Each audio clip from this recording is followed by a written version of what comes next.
Hello and welcome to IGPP Expert Talks. I'm Hina Goswami, editorial consultant with IGPP, Institute for Governance, Policies and Politics, New Delhi.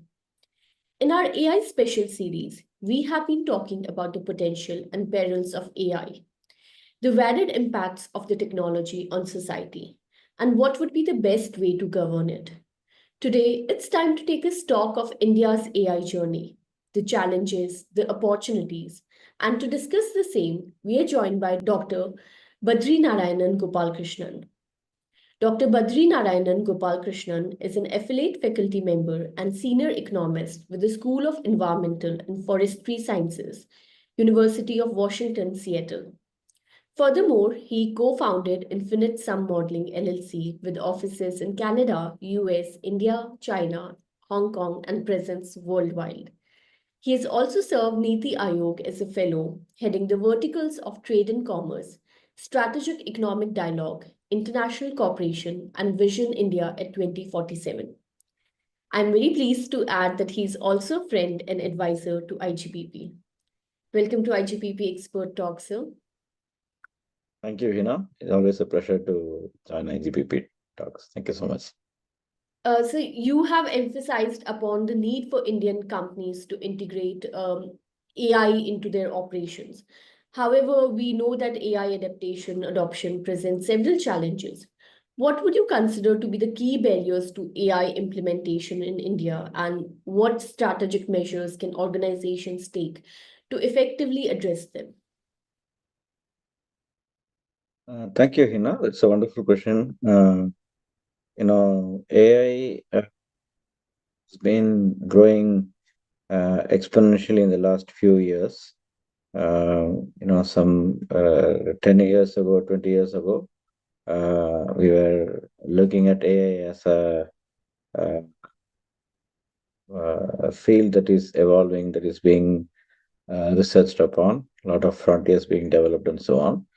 But all of a sudden, we progressed a lot in the recent years. And compared to many other technological advancements that happened in the West and then came to India, AI has been a little faster compared to other technologies in terms of reaching India. So that in that sense, it has been a great progress. But like you rightly said, it has not percolated down to the masses, and in terms of India has a large number of SMEs and unorganized enterprises and so on. So they have not yet benefited as much as we would uh, desire from AI. Not just that, even some of the large companies also are still learning to get into the AI-based efficiency improvements and so on. Now, like you pointedly asked, there are definitely a lot of barriers because of which this adoption is relatively slow. On one hand, we are developing AI technologies that are world class, and our workforce is also very skilled in AI related capabilities. Uh, but still, we are not there yet in terms of adoption. So one of the main reasons is that while we, as I just mentioned, we recognize that we have a lot of skills and capabilities, human resources in AI. The number or the proportion is not sufficient given the huge size of our economy and population. So we need many, many more people to have these capabilities. One thing is about implementation or execution or the deeply technical capabilities in AI. And second thing is also about big picture knowledge about AI. So now if you talk to an average entrepreneur or even a CXO in companies in India, it is quite possible that they don't have a very deep and clear understanding of how AI can be used to improve their operations, increase their efficiencies, and so on. So I think that is needed to begin with. We need this kind of skill development and awareness creation, both in terms of high level, strategic level, and so on, and in terms of the execution capabilities, skills, and so on. So I think these two are missing, and then I would also underline the importance of policy here. We also have been, uh, kind of not there is no clear path or kind of vision among the various governments, state and central governments, uh, and even the local governments and so on, in terms of how AI is going to be harnessed for the public services, and also what kind of policies and regulations are going to be put in, and so on. So that is very important for any technology to progress. You need to have the rules of the game set clearly. So that is also kind of lacking. But on the other hand, sometimes that also can be a blessing in disguise, because the AI from the firms that are developing AI technologies and so on, they are kind of less regulated, and hence they are able to innovate and so on. But at the same time, there are difficulties, some risks involved in AI, like privacy related issues, cybersecurity, safety, and bias, and all kinds of different risks are involved, risks and downsides are involved. So those also have to be addressed. So I always think that in any kind of technological transformation, you have to look at the pros and cons. You have to look at the winners and losers, and you have to maximize the pros and minimize the cons, and maximize the benefits going to the winners and minimize the losses going to the losers. So only then the technology will be successful. In the same vein, if policies and regulations are developed in such a way that the downsides are really addressed, then the adoption also will be faster. So just to summarize in one sentence, I would say that skill deficit and awareness deficit on one hand, and a lack of regulatory and policy framework on the other hand. So these two are kind of the micro and macro uh, reasons why we are facing barriers to adoption of AI technologies for efficiencies in operations in many businesses in India. I want to pick up on this theme of regulation. And while the adoption of AI into industries has been less, uh, the end users of AI applications, such as generative AI, Grok, ChatGPT, like India has the highest number of downloads there. But it has led to many controversies. And currently, we are having where there's a raging debate about the output produced by Grok. But whenever we talk about regulation, most people from industries would argue that if there are binding regulations, or if the regulations are too strict, then it would stifle innovation. Where do you stand on that? And in your recent writings, you have argued that while EU needs binding AI regulation, India does not. Why so? Yeah, definitely. There are at least three different models that we can think of in the world today for AI regulations. One is the US model, where the companies are pretty much less regulated, or quite free to do what kind of innovations they want to develop. And that is why we have Google. That is why we have all kinds of OpenAI, and many of the major developments have happened in the US. Second is the EU model, like you also mentioned. They are highly regulated ecosystem. They're really known world over for the kind of regulations they bring in, and there that has actually stifled innovation, and that is why you don't see so many unicorns or big companies coming out of the EU. The third model is, I would say, Chinese model, where innovation was promoted. Innovation was to some extent also centralized, with picking winners, few companies doing most of it, and most importantly, focusing on sovereignty, sovereign technology development, limiting the foreign technologies to come in. So that is, another model. So these three models exist today. Most countries follow one or the other of these three. Um, but you know that all of them have pros and cons, right? The US model is clearly superior when it comes to innovation and developing, this kind of companies at scale.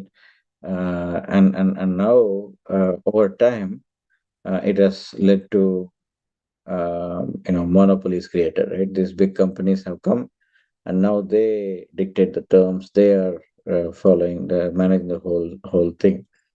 Um, and now, for example, in the US, they are talking about repealing one of the important policy, and which had helped the the big tech companies the way they are today. Like, one of the provisions there is that the digital platforms are not liable for the content being posted there, right? So, because they are more like content aggregators. So if people are posting something there, the platform should not be held liable.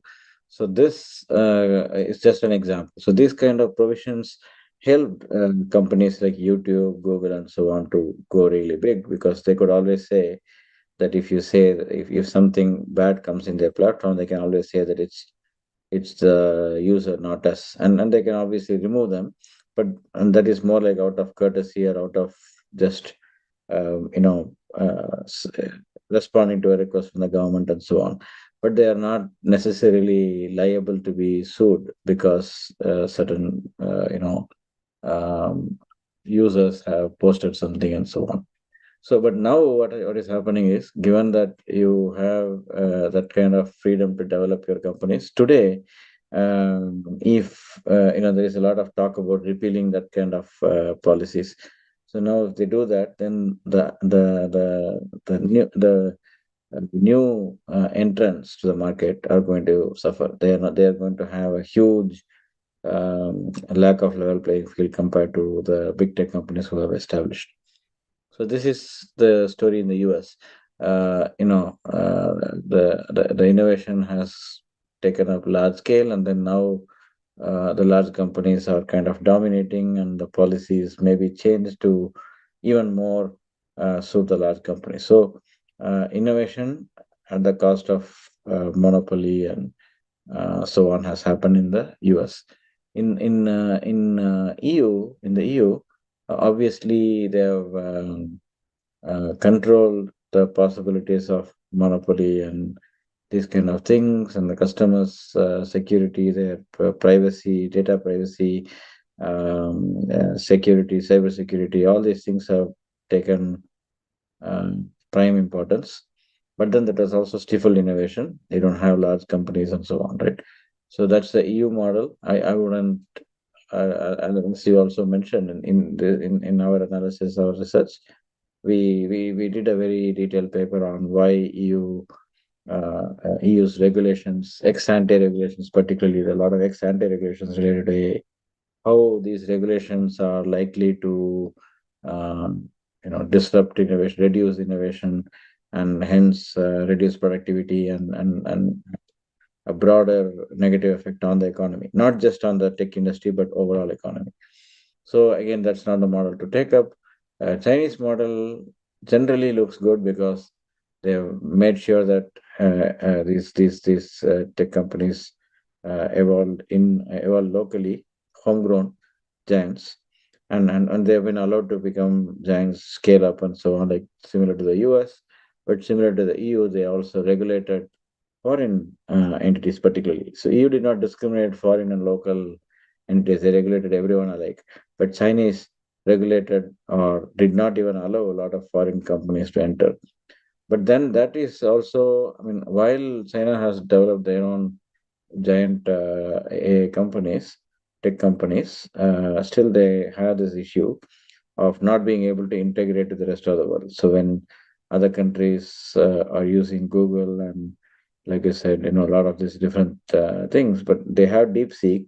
But if you really go and see DeepSeek, I experimented a lot with DeepSeek, and I found that many times it will, if you ask some sensitive questions there, like about questions like Tiananmen Square, what happened there, or if you talk about human rights in China, these kind of questions, if you ask, it will show you the answer for a second, and then it will say that we are unable to answer this question.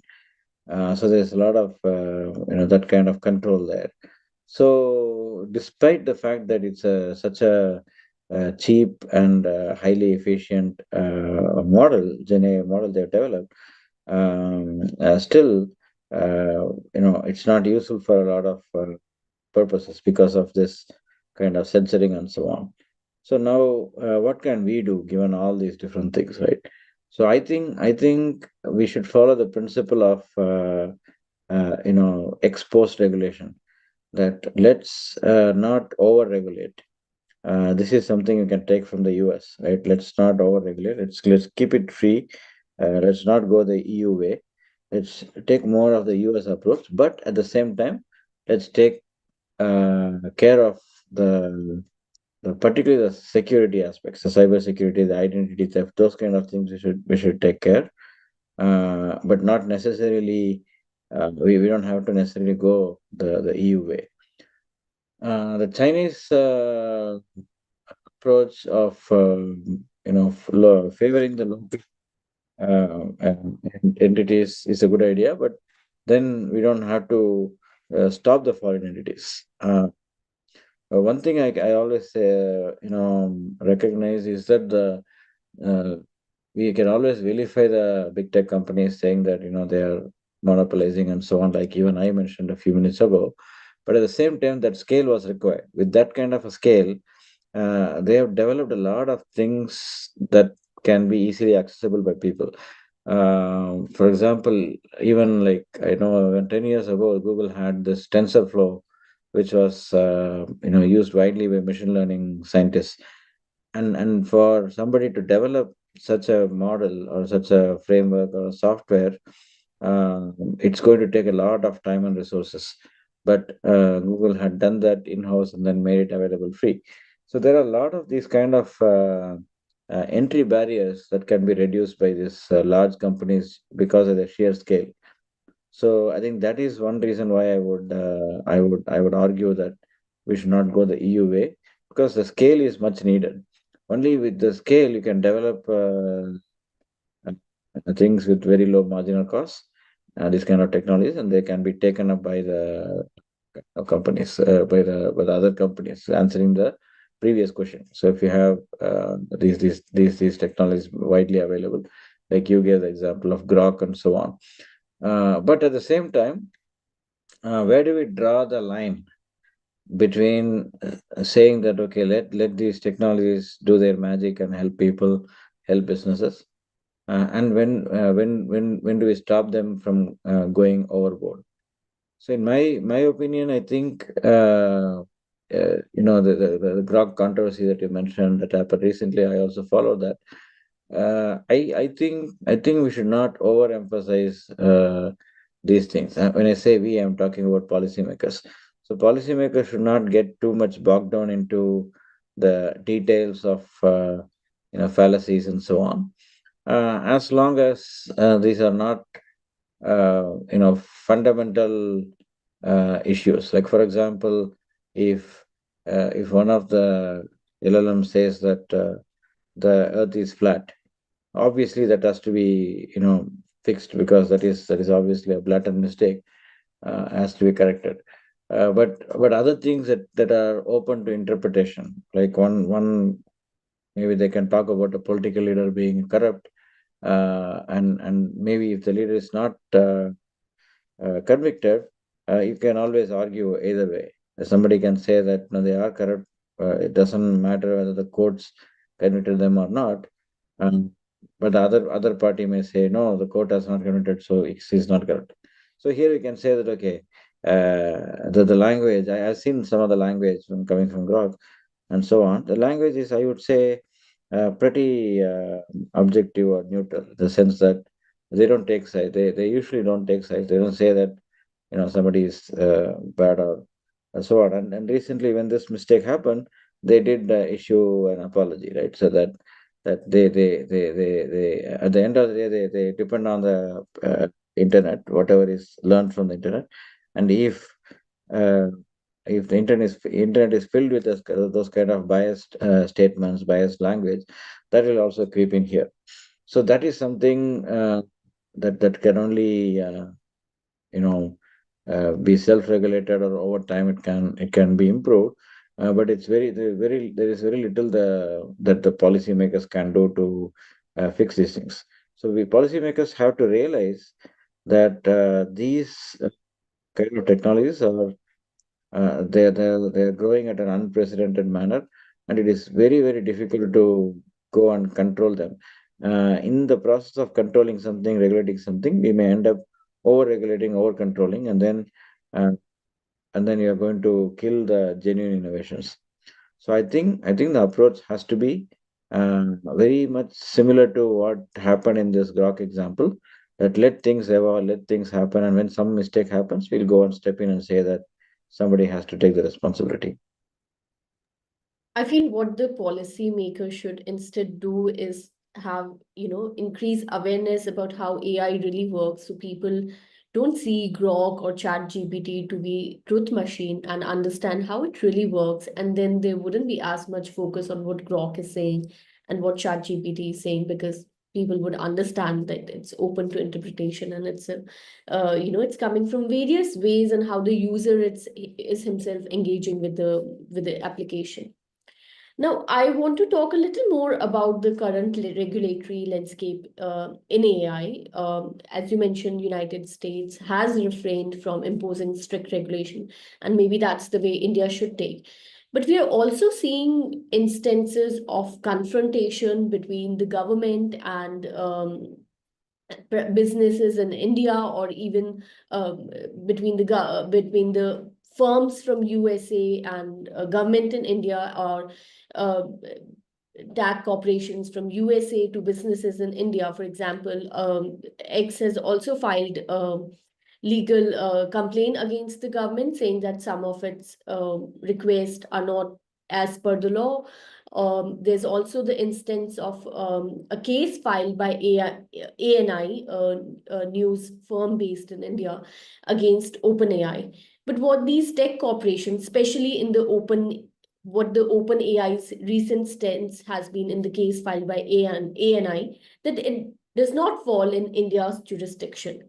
Now, how should India, navigate these policy ambiguities, considering that tech companies that do operate in India should ethically, should morally, ideally have some sort of liability in how they run their operations? So in the EU, when they were developing this Digital Markets Act and Digital Services Act, this kind of policies, one of the important points of discussion there was about um, the strict liability provisions. So if the AI system goes wrong, who takes the responsibility? Is the AI developer, or is the end consumer, or maybe the intermediary company? Or like some other stakeholder. So in these aspects, there was a discussion about introducing strict liability, which is like you know going to ensure that people don't, pass on the responsibility to somebody or liability to somebody else.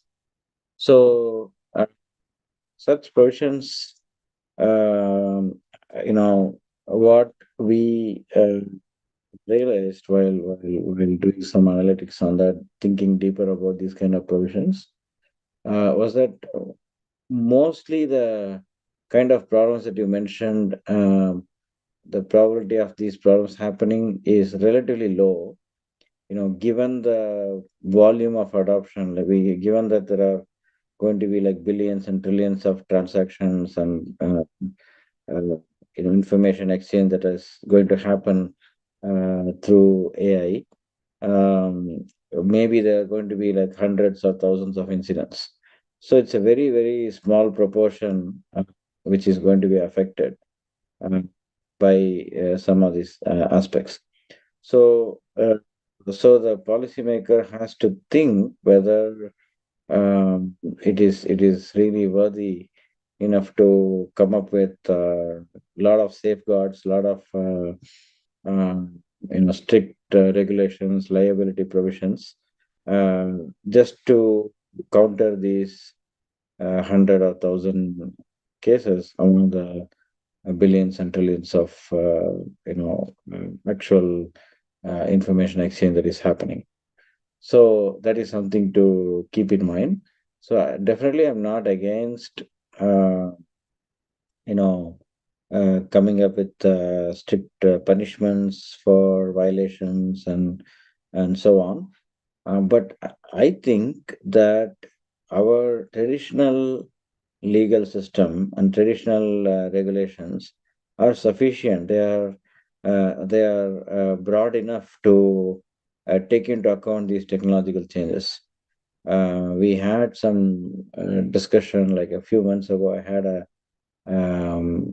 discussion with some other experts on digital competition, provision that we are talking about in India, and that was one of the key developers of Competition Commission of India, one of the first heads of that. So he was mentioning that we are very confident that India's competition policy framework and also other kind of regulatory framework, they are strong enough and they are general enough to be interpreted in this day and age with these technological changes. So I think we should keep in mind that aspect, and we should not single out the AI companies or the digital companies saying that you guys have to follow the stricter regulations and rest of the economy is going to follow the old regulations. So that is not fair, because then what happens is you are going to place these companies that rely a lot on AI at a disadvantage, which again would mean that the penetration of AI in the economy will be limited. Because if you restrict these companies from using AI effectively, they're going to use less AI, they're going to use more traditional systems, and then they're not going to be able to reach the productivity levels that can come from AI, and hence the whole overall economy can get affected.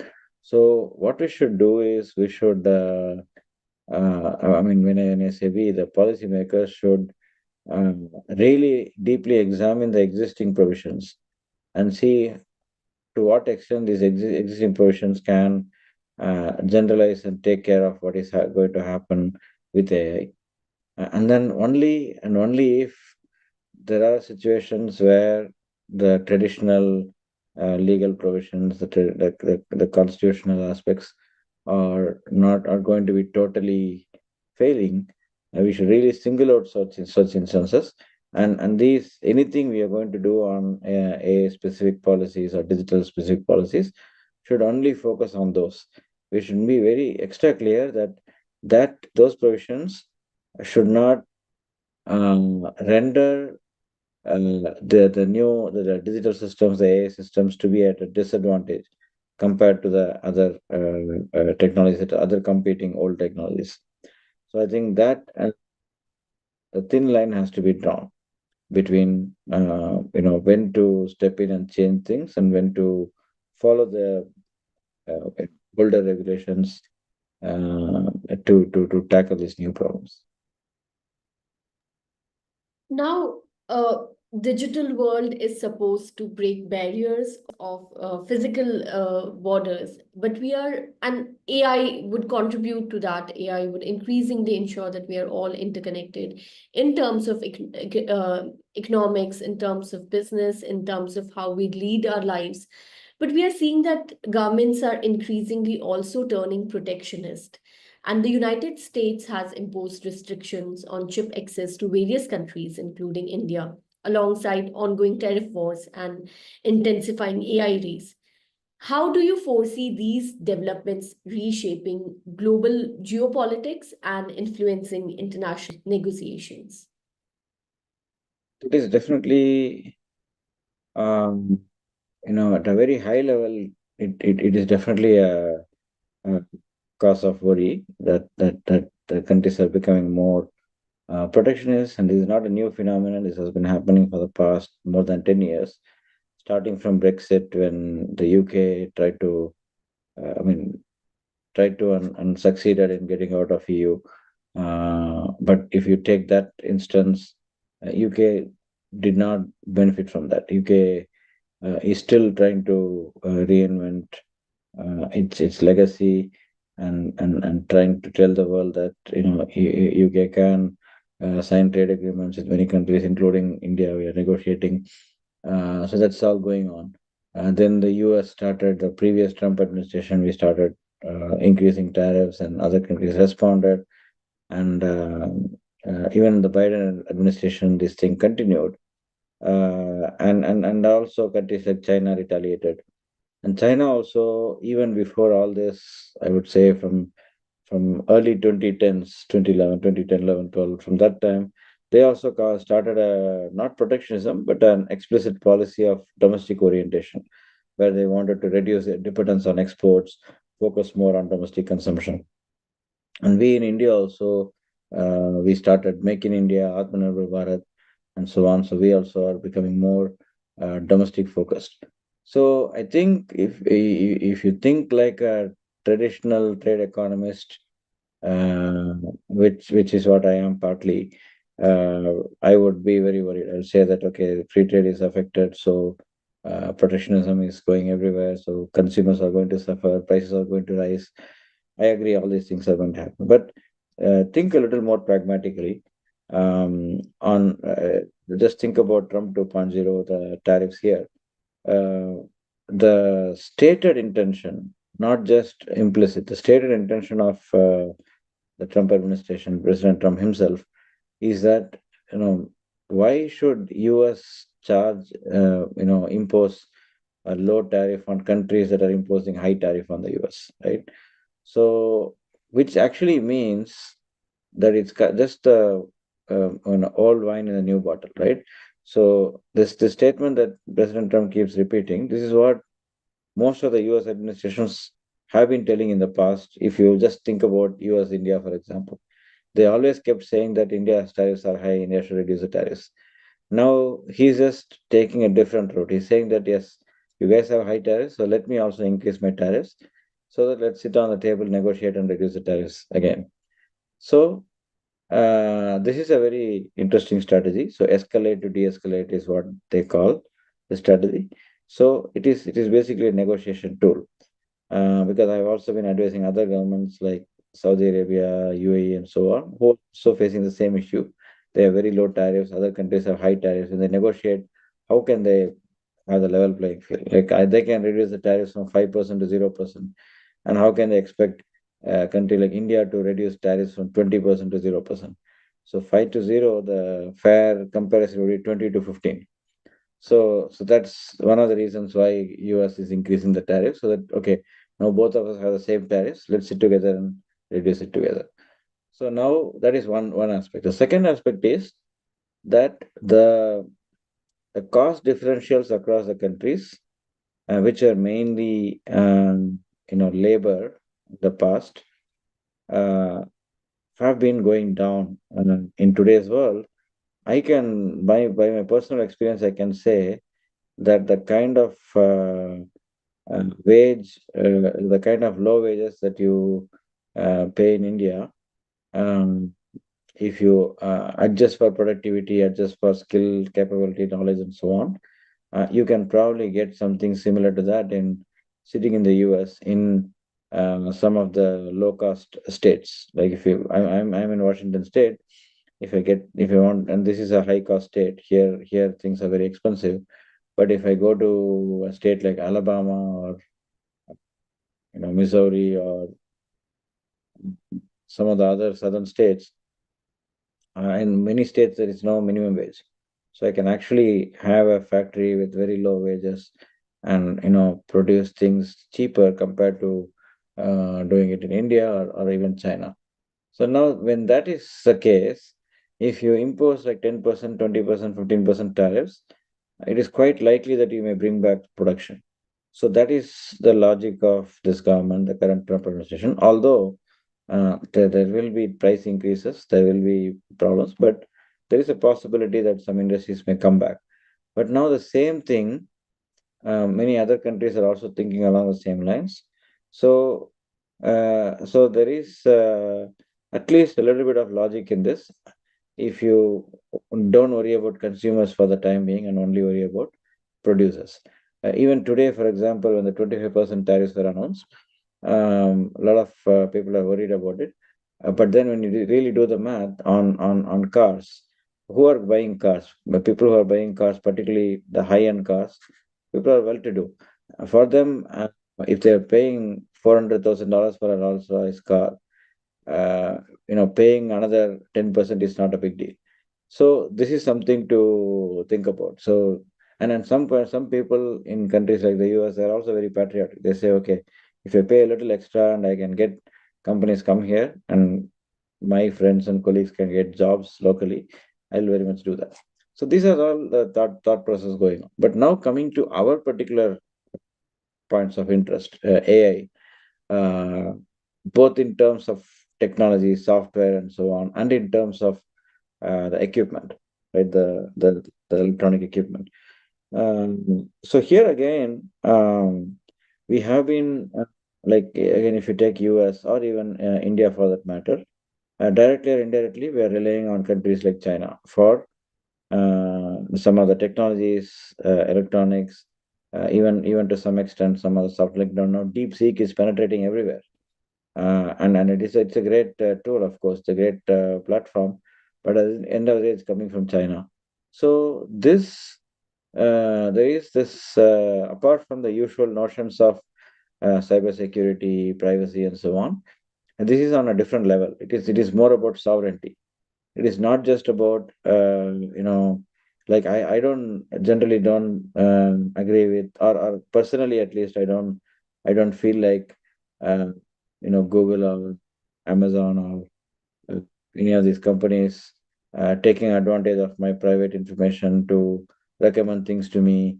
Like when I sit in my car, it automatically, Apple or Google Map, it automatically alerts that uh, this is the time you're going to school to pick up your son. So it takes 5 minutes to pick up, and then the traffic is light. So they give this kind of stuff, and I sometimes feel like this is actually good. I don't have any secrets in my life. So if some privacy is lost for this convenience, so be it. So there can be people like me, right? And of course, I'm not saying that everyone is like me. Some people may say that no, privacy is important. Why should Google Map know where am I going now? It should not know. So anyway, that's a debate. I'm not even getting into that debate. I'm talking about something much bigger. Like if China is monitoring what you're doing, or what is happening, what the president of the US is doing, what is the Secretary of State thinking, what is the Indian Home Minister talking about things, right? So when we had during COVID, when even in Government of India, when we initially were struggling to find which kind of platform to use, Zoom had service in China, so should we use that or not? And then Zoom clarified that no, we have shifted all the service locally, and so on. So finally, most of the governments and organizations that really emphasize on confidentiality, sovereignty, and so on, many of them have moved to solutions like WebEx and so on. Anyway, that is another point. But what I'm saying is that this larger protectionism tendency that you're talking about is more about jobs and those kind of things. But here it is all about to a large extent it's about security, and it's also about one issue which we have worked very extensively on. We also had a working paper with IGPP on this WTO moratorium on digital transmissions. So WTO on taxing digital transmissions, WTO has this moratorium signed in 1997, saying that no electronic transmissions crossing border will be taxed, in the sense that they won't be treated like international trade to be tariffed. So this India has been fighting against it, but I keep arguing that India should be supportive of that, because a lot of India's tech prowess comes from provisions like these, which allow free flow of data, digital transmissions from country to country. So now US was one of the biggest supporter of this moratorium. India was one of the biggest opponent of that. And in the last few years, India's stance has become a little more flexible, but still it's not very strongly supporting it. And now the US right now, with all this protectionism wave that you're talking about, they, as far as I can see, they don't care much about these kind of provisions. So now with that, the whole progress of AI, information era may be affected if this kind of WTO provisions are repealed, which is what may happen next year. There is going to be the WTO Ministerial Conference in 2026, March, April. At that point, people are going to discuss again and see whether that moratorium should continue or removed. There is a high chance that it will be removed. So if it will be removed, then there'll be a lot of chaos as to how are we going to use DeepSeek sitting in India, or OpenAI sitting in India, and every OpenAI transaction will be monitored and taxed. So it's going to be really a nightmare. It's not going to be easy to run any business using these things. So I think we should keep in mind all these different aspects. And definitely, the short answer to your question is this: uh, the general tendency towards protectionism. Although we understand some of it, as I mentioned earlier, it's not all bad. There are some positives there, but purely from the perspective of AI and digital technologies and so on, it can lead to some difficulties. Although the security aspects and so on are genuine, and they you know this kind of sovereignty related provisions can help that purpose. But at the same time, we should make sure that we don't go overboard. Like, just like how I answered the other questions. It's the same issue. It boils down to the same issue. Now, to my last question, the AI landscape as it stands today, the United States and China dominate the global AI landscape in terms of technological leadership and expertise. In this context, how can India position itself as a viable third player in AI innovation and leadership? What are the strategic steps that India should take to achieve this role? And we increasingly hear that, maybe India lags behind a little in the AI race. But Bill Gates was here in India last week or so. And an increasing number of experts say that, oh, we don't need a foundation model anymore. We can just take it from other countries. AI application. Is that something that you agree with? And what would be your suggestion for India to position itself as a third viable player? I think India is, I mean, this debate is very similar to the debate that Dr. Raghuram Rajan started about focusing on services, right? Dr. Raghuram Rajan and also one of his co-authors, they wrote this book emphasizing on the importance of focusing on services. So my take on that is similar to my take on this. So there, I would argue that yes, definitely services. We should focus on services, But why only services? India is not uh, like Taiwan or something, right? India is a huge economy, and there are so many people here, so many diversity. There's a lot of diversity, so different states can have different pathways. So why should we force upon the whole economy that services is the only future? Forget about manufacturing. So services can coexist with manufacturing. We have to focus on manufacturing. We also have to focus on services, because fortunately we don't have one leader who is in charge of everything, right? So you're going to have your delegated. You're going to have one set of people working on manufacturing, another set of people working on services. So why don't you do all of that in the same way?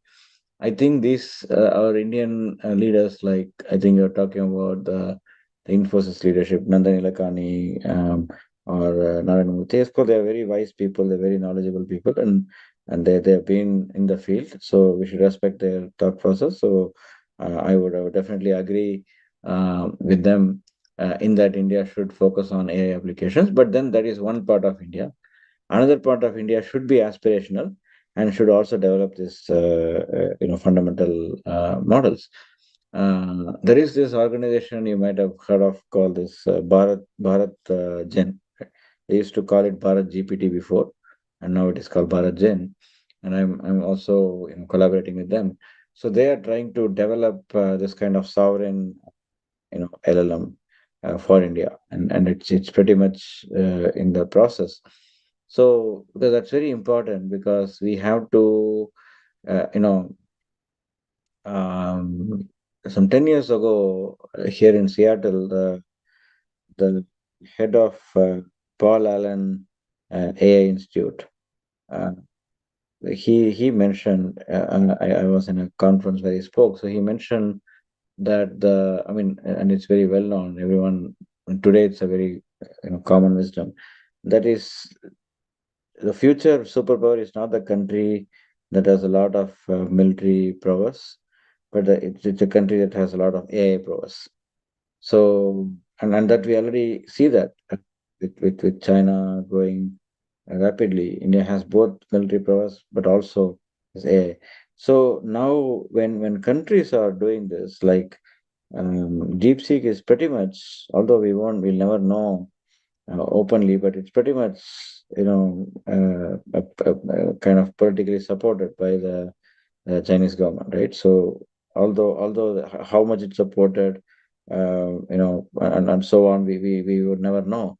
But you can see that when you see the kind of like the experimentations that I did and many people did, it is pretty clear that definitely Chinese government has had a role in that. So by promoting DeepSeek, keeping it low priced and so on, they're going to capture the global market. And it's not just like Amazon kind of thing, where Amazon wants to, capture the market and then slowly increase the prices. So it's not that here. It is more like they're not even doing it for commercial purposes. They may be doing it for other purposes, which can be dangerous. So that is where I think we need a local alternative. And in fact, this has been thought about in other things also. Like you may remember during COVID, there was this kind of wave of sovereignty and patriotism, and we had this. Um, uh, I also used it, coup, right? For Twitter, there was this coup, and for I know for even for WhatsApp, there was something called Aratai, and all kinds of homegrown technologies came up, and of course none of them could you know either scale up or continue. One of them, I think, they had to close finally. So but then the thing is, there is a need for such domestic players. So we don't want to, we don't have to essentially stop these foreign grown LLMs. Let them come in, but let us also start doing our own stuff. I also have seen like companies like Perplexity. I've been following what they're doing. They say that nowadays they have started using DeepSeek, but then they've um, removed a lot of uh, kind of barriers that this kind of censoring and so on, they were eliminated. And also DeepSeek is also OpenAI, although it's called OpenAI, it is not open source. It's as we all know, right? Whereas DeepSeek has a lot of open source features, so you can always learn from that. You can take from that and then develop our own LLMs. So Perplexity is already doing that, and some others are doing that. So maybe there is a need to do that. And I've also seen like a lot of tech leaders, like including the Perplexity CEO, he has been also very vocal in saying that India should develop its own LLM, and maybe people like him can also support that. So definitely, and also Zoho's CEO Sridhar Vembu, he is also working on something like that. So there's a lot of efforts going on, and I think they should go on. We should not deprioritize it. So we should, like these other leaders, tech leaders said, we have to focus on AI applications. Yes, that's probably going to be the major part of Indian tech workforce can focus on that. But the cream of the tech workforce can actually focus on this LLMs. So we have to do both. So the short answer is yes, we have to. We don't have the luxury of just sticking to one of them. We have to do both. Thank you so much for joining us today, and thank you so